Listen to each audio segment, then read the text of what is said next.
Organic compounds. What are organic compounds?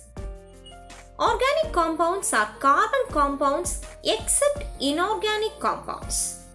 That is, compounds containing carbon and hydrogen.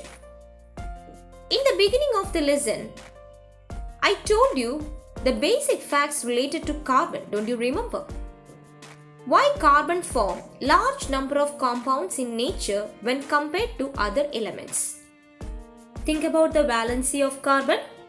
How many electrons are present in the outermost shell of carbon? Exactly, carbon has 4 electrons in its outermost shell, right? So, it shows a great tendency to form covalent bonding with other elements. Now see the table. What type of bond do the carbon shows in the following compounds? Yes, in the first compound you can see a single bond. In the next 2 compounds you can see the presence of double and a triple bond. These type of compounds are generally known as hydrocarbons.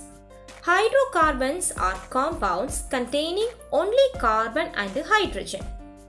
So children, I told you, carbon forms numerous compounds because of its valency. But there are other factors which makes it responsible for the increase in number of carbon compounds. Let's see one by one. The ability of catenation is very high. What is catenation? Catenation is the ability of atoms of an element to combine among themselves.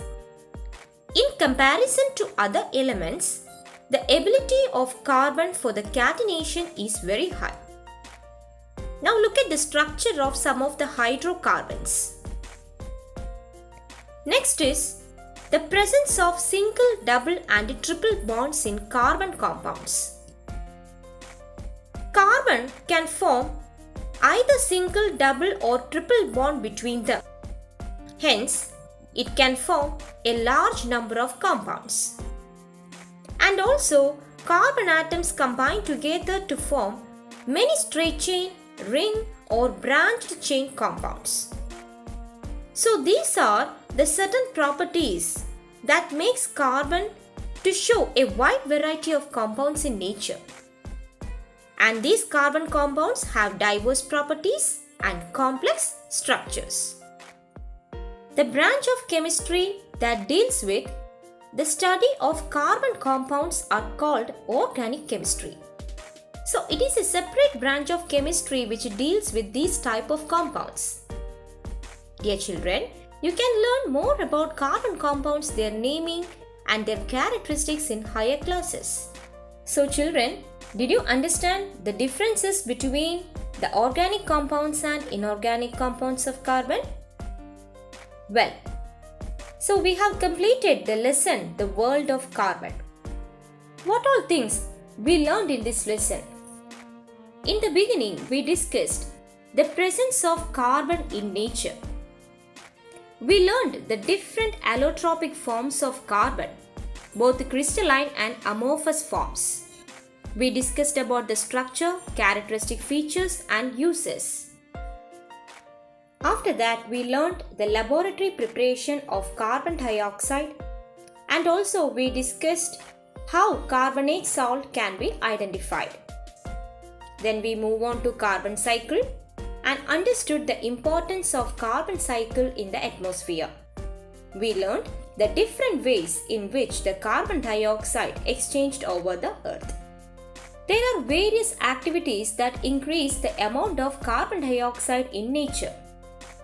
This increased amount of carbon dioxide in the atmosphere leads to the process greenhouse effect.